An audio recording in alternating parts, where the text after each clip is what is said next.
All right, we are right at 10:30. What do you say, All right, Aaron? we are at 10:30. All right, hello everyone. Glad you chose to join today's session of Be Present in the Zoom. My name is Donna Boomgarden. My co-host today is Aaron Kremin. And just to get started, I'm going to show you the agenda right quick. As you can see, we have a ton of stuff to go over. I'm just kidding, we're not. Don't try to read all of that. That is not the real agenda.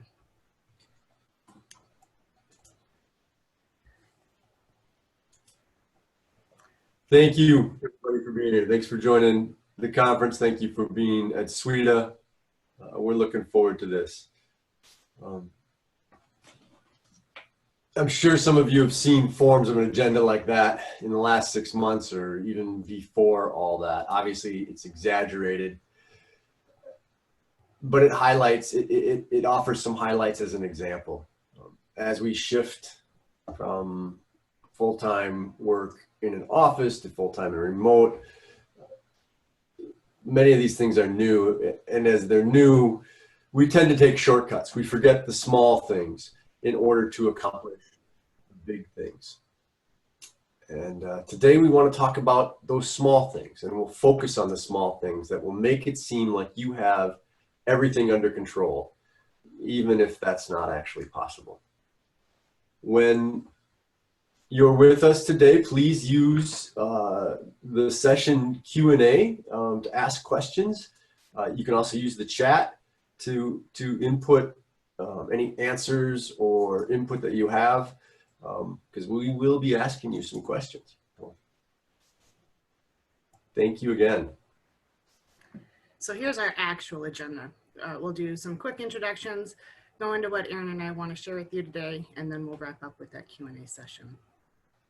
And even though we're virtual, this is not a show and tell. We encourage participation, even though participation with remote meetings, with this chat and the session QA requires a bit more process. But please use it, throw in your comments, throw in your answers, and I'll be watching on that side. Thank you. So with that, let me introduce Donna Boomgarden. Donna is our Director of Application Development at Northwinds. Donna is an IT professional. She's based in Illinois with more than 20 years of experience. She's worked from a spectrum of small to large organizations, developing applications and websites while growing into positions that produce high-performing teams with organized processes and policies. Donna wants to live in a world filled with innovative businesses, books that come bundled with extra dark chocolate. I think that is an amazing thing. We should start our own business. And a force field around her keyboard that repels cats and slingers from large dogs. And if you ever get a chance to see her dogs, you'll know what I mean. They're huge. When she's not trying to control work in progress or evaluating capacity, you can find her at various sports fields, depending on the appropriate baseball or football season. Most likely doing terrible impersonations while laughing at herself. Yeah, I was just at one last night doing that. I need to see that sometime. Her top 3 peeves when going to a meeting, and some of these are mine as well, include not knowing the agenda beforehand, not starting on time, and the worst of the worst in my mind is picking a pre-warmed chair. I absolutely hate that. I will get up and move and switch chairs if I sit on a warm seat. So Aaron Kremin is not your stereotypical IT geek. He's a theater and computer science major, and he's been in the IT scene since about '94. He started as a programmer in the LAMP stack and is currently at Northwinds as manager enterprise solutions. Aaron loves to read, act, explore, and his pandemic hobby is learning woodworking. He's passionate and an advocate of systems thinking and efficient processes, especially using lean methodologies. That is a little bit about us. Let's set the stage for why Aaron and I are here today. We are here to help you run better meetings, whether that's in person or on Zoom, GoToMeeting, WebEx, Hangouts, Google Meets, there's a million of them now. When 2 or more people come together to accomplish stuff, either by chance or arrangement, either in person or remote, That's a meeting. Quick question. Ever been in a meeting that could have just been an email? If you have, go ahead, use that session Q&A or that chat. Type in a 1 for yes. There we go. I see a yes. It's not uncommon for us to find that. So what are some good reasons to have a meeting? If you have those on the top of your mind, go ahead and start chatting those in too. Yeah, what makes a meeting good? For the other one, Julie says every week. I totally agree. Oh, I'm seeing solve a problem in real time. Yeah, exactly. Get together, meet, understand the whys, the planning. Those are great examples. Meetings are perfect when you have a purpose. Meetings provide information. This presentation is an example, or think of those monthly department meetings. Don't roll your eyes. The only time we don't like those meetings is when there's nothing to convey, but we still have to sit through those. Meetings are also great to create a mechanism for decision making. Think strategic planning or pitch meetings or even project meetings. Meetings also allow for feedback and discussion. And this is different than just providing information. Feedback is a reaction to a product or performance and used to ultimately create improvement. Think focus groups. Yeah, we even have in the chat a great example of war rooms when things are changing quickly. I think that's an excellent example. Mm-hmm. Once we have our meeting, we need to then engage the talents of the groups that we gather. And today we'll share why this is important and some tips on how to do that with best practices in presenting.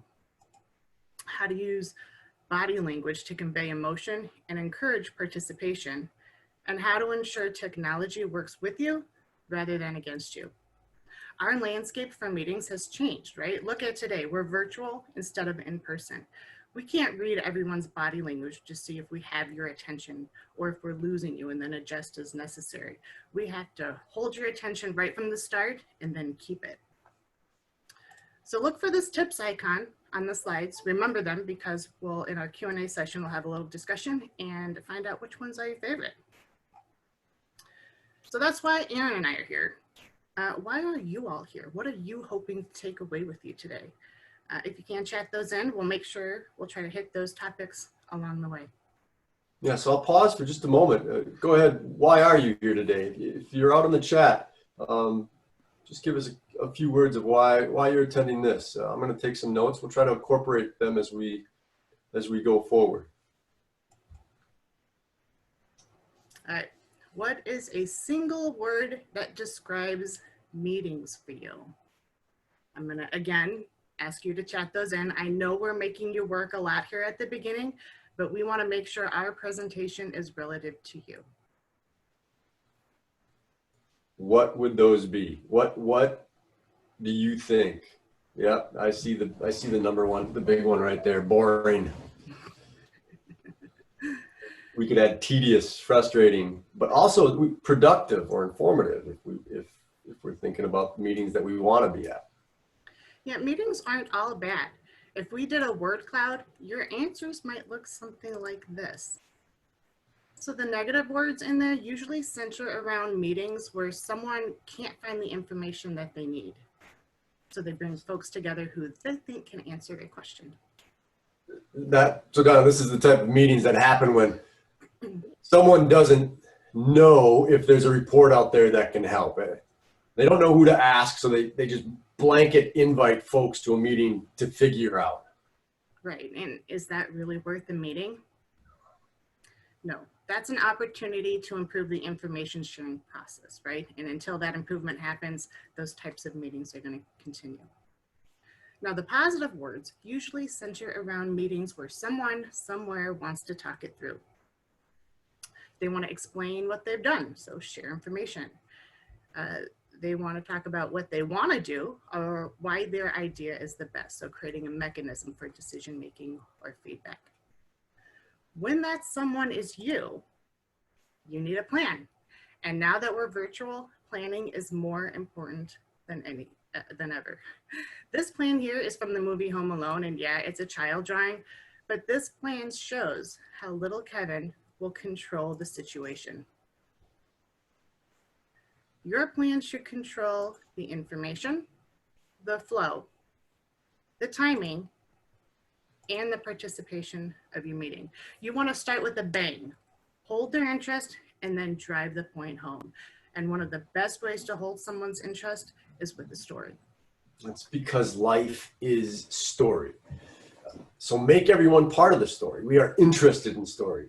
Our story today is about helping you tell better stories. And today you're part of this story. If you're encouraged or discouraged, bored, interested, your participation is already part of the story that we're telling. We may even tell it differently next time due to what Jeff or Julie add today.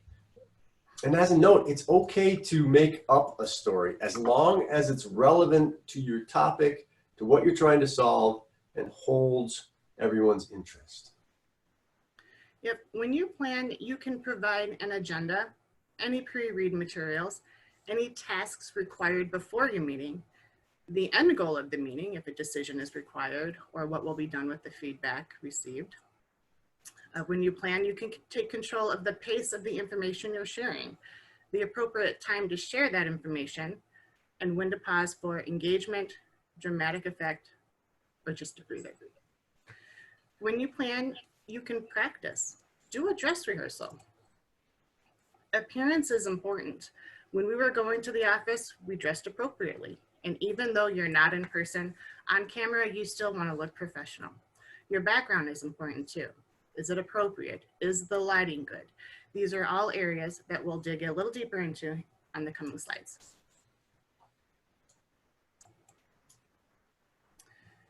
To have purpose and to be effective, you must prepare. Prepare yourself. What's the story you're trying to tell? Is it relatable? Does it draw on emotion? Ask yourself, if participants walk away remembering one thing, what do you want it to be? Or maybe it's the top 3 things. You want to prepare your participants.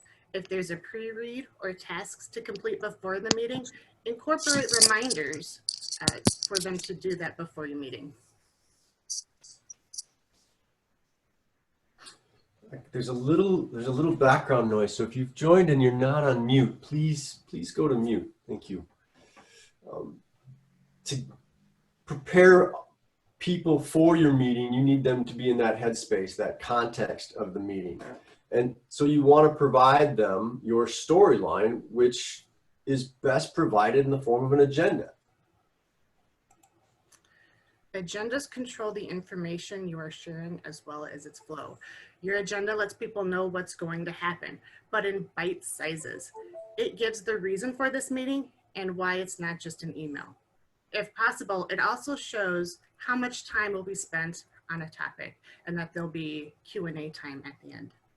Yeah, this is the classic story framework. You intro the characters, present the problem, and resolve the problem. Intro the characters. These are those invited to your meeting, and they're invited for a purpose because they have skills or knowledge that are relevant. You present the problem. Why are we here? Discuss the purpose of the meeting, and then resolve. Decide on actions to solve the problem. All right, quick pop quiz time. How many words on a slide should you have? Go ahead and chat it in. How many words on a slide do you think should you have as maximum? Just a number. Well, the answer It's close. is 20. Doesn't seem like a lot, but remember that Heather. opening false agenda, all those words, were you able to take all that in? Too much information too soon overwhelms your participants. They're stressing over having to read all of that before you change the slide. And hopefully you're not just reading that slide to them. And if they are reading, they aren't paying attention to you. Whatever you're saying, they're not getting it. Too much information too soon also invites participants to interrupt. So they're reading ahead. They're not listening to any context that you're providing. So any questions that pop into their heads are going to come out right away. You don't need a lot of words if you don't rely on your slides for what you're going to say. And quite frankly, paraphrasing long content doesn't work. Your slides should read like cue cards. Not only that, but you want to pace your information, and animation is a great way to do that. When you don't give away the information all up front, you create anticipation. More on that on a coming slide. See what I did there? I bet you can't wait to hear about anticipation. So why is engagement important in meetings? There are so many distractions that take away participants' attention. They could be checking emails, doing other work, Facebook surfing, checking themselves out in video, fixing their hair. They could be texting with their significant other. I know one of the distractions I get with remote learning is other parents texting me asking if my child could get into their Zoom session for school. To battle the waning attention span of your remote meeting, you need to control the participation. You've gathered everyone together. Now convince them their time is worth being here. Tell your story, but don't just talk. You want to engage with your audience every 3 to 5 minutes. Definitely don't let 10 minutes go by without checking in. And what does checking in mean? It means pausing, asking questions, or welcoming input. Donna, what doesn't it mean?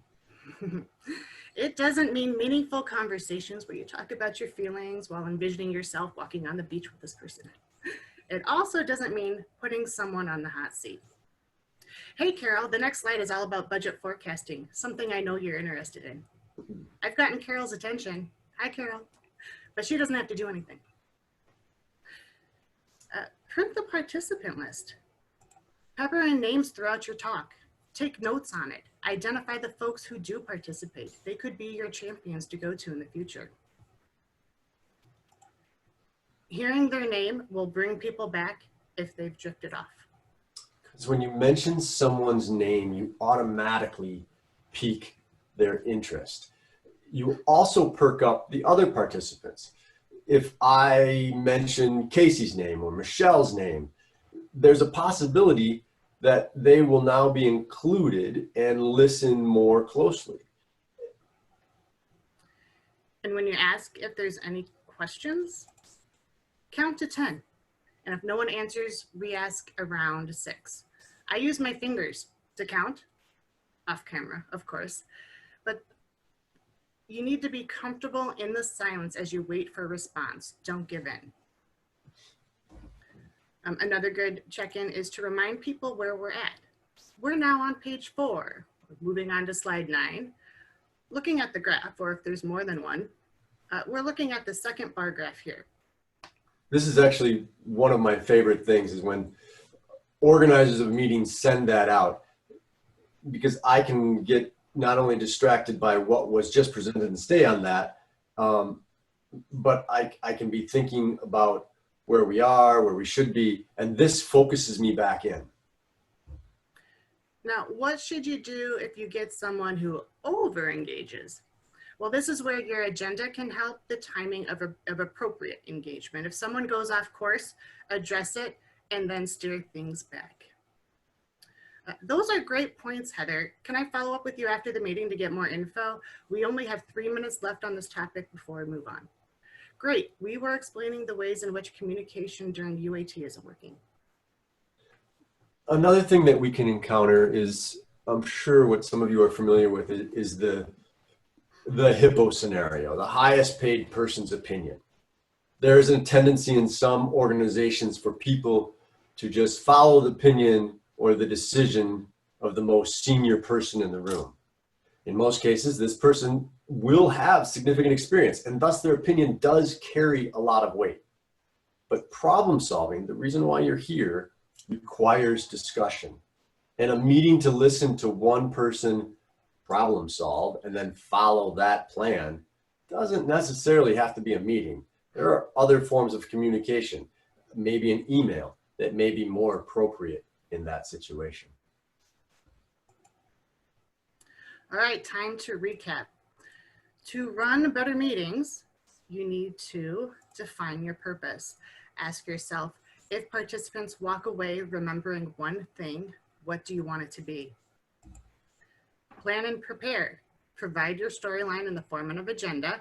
If there's pre-work that needs to happen, remind people. To have purpose and to be effective, you must prepare. Take control of the information and its flow, as well as the timing and participation throughout your meeting. Create anticipation. Keep them wanting more. Engage your participants.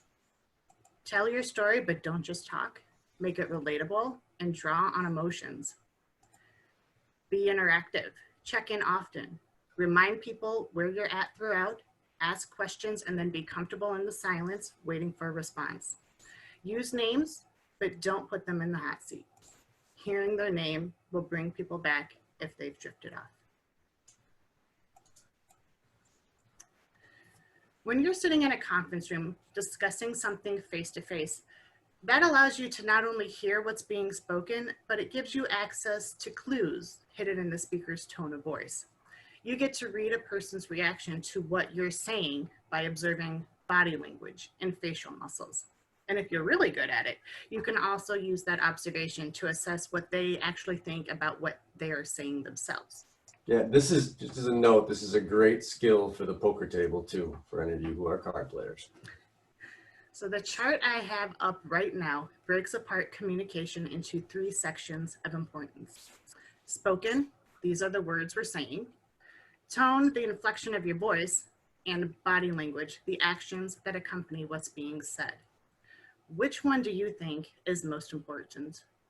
Okay, so chat that in. We're gonna ask you to chat that in. Chat in a 1, 2, or 3. 1 for spoken, 2 for tone, or 3 for body language. What is the most important when someone is speaking, when someone is presenting?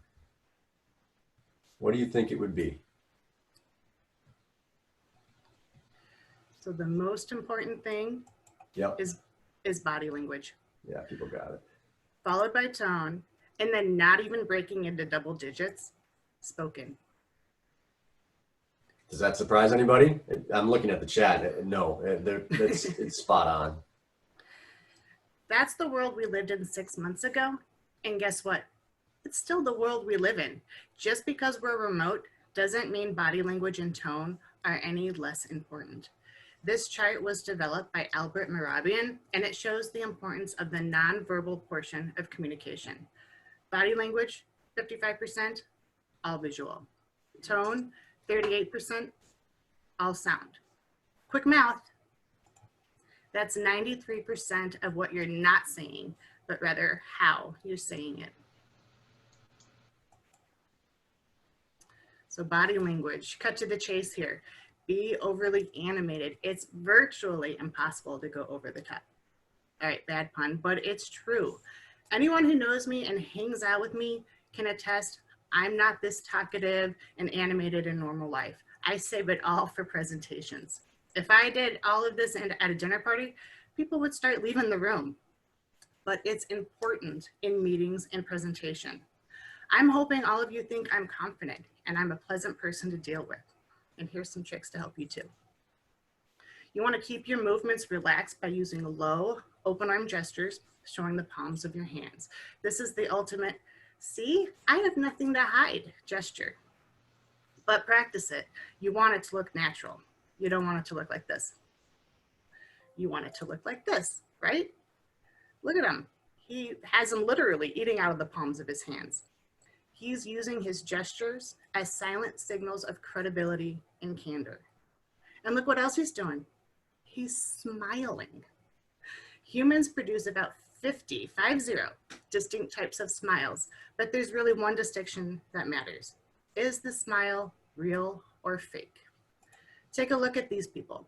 One column is all fake smiles. The other column is all genuine. Give us a chat in, left or right, for which you think has the genuine smiles. Left or right, 1 or 2, which one do you think? Let's pause here for just a moment. I want to see what you think. Left. I see left. I see 2 for 2, 2, 2. That means right. Right. Yep. The best way to identify a genuine smile is looking at the eyes. I think right now. Good. Does the smile reach the eyes so that crinkles appear in the corner? Those of you who said right are correct. Those are the genuine smiles. So bottom line is that your delivery needs energy. Sit up straight, project as if you were speaking in front of the live audience. Slouching is a sign of low self-esteem and confidence. Instead, flaunt your self-confidence by keeping shoulders back and your back straight. Don't put elbows on the table. When we put them there, our voice gets in a monotone, and we'll cover tone on the next slide. Your hands can rest on the table, but you don't want to be leaning on them.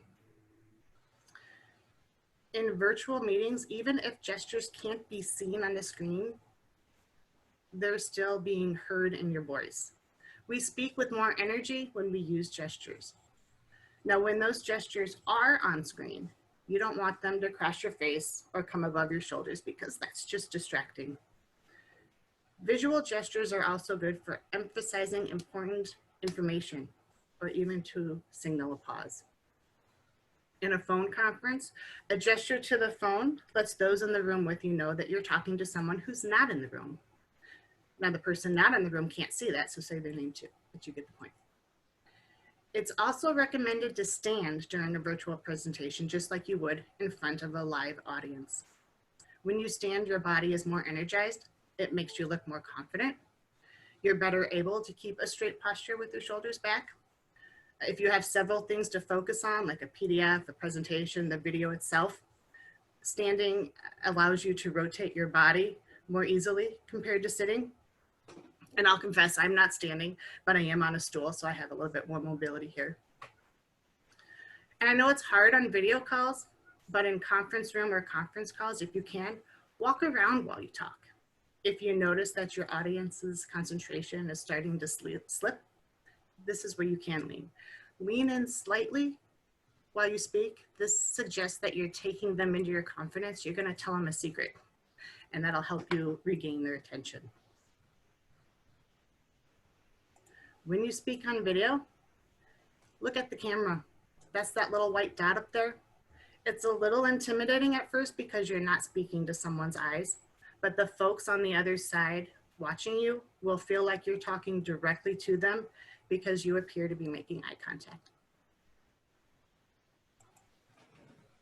Tone, intonation, and emphasis are so important when you tell a story. If you're monotone, your audience is going to quickly tune out. It suggests that you have little invested in them or your message, and that you don't really care either how your audience is going to respond. A monotone provides too few points of emphasis, the kind that helps and is needed for your audience to comprehend the message. Think of meetings a little like Shakespeare. Sometimes it can be hard to stay tuned in, even if the reason for being there, the message, is significant. Imagine Romeo and Juliet, especially the garden scene. Romeo is sneaking through the garden. He's about to see Juliet. Think of that in monotone, but soft. What light through yonder window breaks? It is the east, and Juliet is the sun. And then think of it as he's doing it, as you would do it in a meeting, not being Romeo or Juliet, but providing that meaning. And he sees her, but soft. What light through yonder window breaks? Oh, it is the east, and Juliet is the sun. And that continues to go on. That monologue continues to go on. But by supplying those points of emphasis, by making your voice more expressive, you give the meaning to it. An expressive voice pauses and quickens. It changes pace. It lowers and raises, both in volume and pitch. It carries emotion, ranging from certainty to doubt, surprise to assurance, delight to disgust. Work expression into your voice by varying different elements of sound, that volume, pitch, rhythm. Imagine another one, another monologue, like the Braveheart monologue, if that was monotone, and then imagine it with emphasis. You can take our lands, you can never take our freedom. I get it. I mean, the message is there, but imagine how he did it. Remember, it was, you can take our lands, but you can never take our, boom, and he just lands on that last one, freedom. That's the message. That's what you want people walking away from. And putting emphasis on different words in a sentence can completely change its meaning. I'll do some quick examples. I'm not a theater major like Aaron, but here I go. I didn't tell her you were sleeping. So I'm applying somebody else told her, right? Right. I didn't tell her you were sleeping. I emphatically did not. I didn't tell her you were sleeping. I implied it. I didn't tell her you were sleeping, but I told someone else. Identical words, but different meaning. That's the power of the voice. So adjust your volume. Lower the volume for an aside, raise the volume gradually as you build toward a point, change your volume when you're changing an idea or an approach. Refine the pitch. Questions, for example, should end on a higher note. Conversely, affirmative statements should end in a level or slightly lower pitch. Ending statements on a high pitch can create doubt in your listeners. And just as a side, can anyone through the chat name the two pop references there? This one goes to 11, and then the other image there. Curious. We have one more to cover here. Altering the rhythm and tempo. Rhythm is the pattern of the sound you produce. Tempo is the pace of your voice. Use rhythm to carry meaning. Slow the pace to emphasize certain ideas. Quicken the pace to show excitement or humor. Pause to underscore major points, or to give listeners time to absorb a complex idea. So some of our people got the pitch perfect, but I don't see anybody who got the this is Spinal Tap. We may have aged ourselves there, Aaron. We may have, unfortunately. You also want to pause when you're about to transition to another idea. And people will lose attention when others talk too fast, so try talking a little slower. I am probably guilty of that one. I'm probably talking too fast. Now, the biggest challenge in any presentation is just knowing the technology. It's important to know when the microphone is on. Not muting is the new reply all. Now, I find it easier to just stay on mute and be ready to unmute when I want to speak. I have kids that think because I'm sitting down, they can just walk right over and start talking to me. I actually use old Super Bowl party props to help signal when it's safe to approach me. So I have this yellow penalty flag for when I'm just on audio. And I have this red penalty flag when I'm on video. I love that. That is so excellent. It's actually working pretty well. I mean, it only took 6 months, but it's all good. Always do a quick check to make sure you're not on mute before you speak. It takes less time to do that than to start speaking, realize you're on mute, ask, can you hear me now? And then start all over. Similarly, it's important to know which screen you're sharing. Again, just ask real quick. Can everyone see my screen? It should be the budget forecast spreadsheet. It's not only a good check-in, but it's also respectful of everyone's time. And if you have your camera on, which I would always encourage, you don't actually have to respond verbally. You don't have to figure out, am I on mute or not mute? If the presenter is asking that question and watching the cameras, a quick thumbs up, a nod, it gives the presenter the feedback they need with no verbal interaction. No need to come off mute. We just keep going. Mm-hmm. And speaking of cameras, it's very important to know when that camera is on. So your body language can be seen. Look like you're paying attention. Good posture, shoulders back. There are countless YouTube videos of people bringing their laptop into the bathroom so they don't miss anything. They're on mute, but they forget to turn off the video. Good gracious, please do not be the next video that goes viral for this. And if you wear glasses while on camera, people can see you're on Facebook. They can see that reflection. Some more quick tips for you. When doing a video call or presentation, pick a good location. Choose a background that is appropriate and inviting. Anything else will distract your audience. For example, you don't want to be sitting in front of a cluttered shelf, but a plain white wall is too stark and boring. Once you know where in your home you will present, check your lighting. Make sure you're well lit and not washed out. Having a bright window behind you makes you look shadowed and dark, and you want people to see your face. It's also recommended that you raise your laptop to eye level. With your laptop on your desk, the camera points up at you, right up your nose. And the camera on your laptop is wide lens, which makes objects close to it, like your nose that you're looking up, look larger. Last but certainly not least, practice.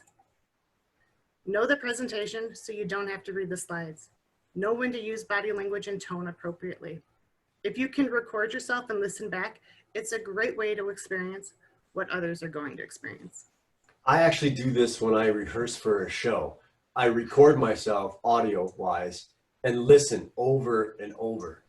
And the number of times that I have found new places to emphasize that I hadn't first thought of, the number of times that I've actually completely changed my delivery of a line, doing to hearing the recording of myself, I can't count them. At the same time, it helps me memorize those lines by hearing myself in that recording. Practicing helps to identify technical issues. For example, a colleague of mine has a Mac and an iPhone. She was presenting online and forgot her iPhone was connected to her Mac. FaceTime rang during her presentation and it completely distracted her and her audience. Print your slides just in case video goes out and all you have is audio. If the screen were to go blank right now, I can still go on because I know the presentation. I have my slides and my notes. Did anyone panic just now? That was me controlling the screen. There are a ton of PowerPoint shortcuts that you can use while in presentation mode to add emphasis and drama. I just demonstrated one. I used the W key to make the screen go white. If you hit F1 while in presentation mode, you'll get a complete list of those shortcuts. You'll see how to change the screen from white, change it to black, change your mouse to be a pointer, change your mouse to be a highlighter. You can see if you have a touch screen, what swiping left and right will all do during a presentation. All right, time to recap our best practices. Body language, be overly animated, have energy with relaxed movements to appear confident and be pleasant to deal with. Look at the camera to make eye contact. Use the power of your voice, that tone. Adjust the volume, refine the pitch, and alter the rhythm and tempo. Remember, 93% of communication is how you say it, not what you say. And lastly, know the technology. Know when the microphone is on. Remember, not muting is the new reply all. Know what screen you're sharing. Know when your camera is on. In practice, ensure your background works, camera angle is good, and body language is effective. All right, that is be present in the Zoom. Got a few minutes left. Anybody have any favorite tips, any new tips that you would like to share? I saw a chat earlier in there when calling out people's name, check with them. Are they okay with it? Do they know they're going to be called on, especially during a presentation where you're going to be bringing them forward? Anything else? What tips did you like? I was also thinking of cases where maybe somebody's preferred name might be something might have changed recently, so the person might not want to be called by their old name, like for example, a transgender person who transitions. Yep, great point. Thank you, Heather. Mm-hmm. And again, it's important when you do call those names not to put them in the hot seat, especially if you haven't given them warning first. Right. Any other tips in this recent environment that many of us have found us in the last 6 months that we've gone to this remote? Any tips that you found helpful during that time?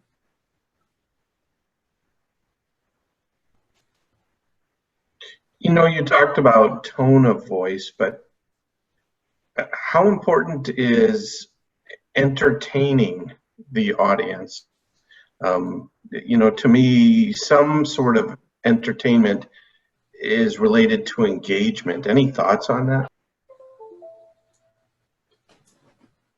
When you say entertainment, do you mean humor, Jeff, or activities? What do you mean by that? Yeah, I guess it could be any of those. And maybe it's not entertainment. Maybe it's more engagement, which you talked about. Yeah, yeah. I think it's pretty broad, right? I want everyone in the meeting to be part of that meeting, to be part of that story, and not feel like they're there just because I blanket invited them or they're not sure why they're there. So I do think it comes back to engagement. And it depends on who your audience too. If you're very comfortable with your audience, you're very close to them, you can be more humorous. And, you know, I know sarcasm runs thick in my blood. I wouldn't do that in front of this audience though. Was that sarcasm? That is honest to goodness truth.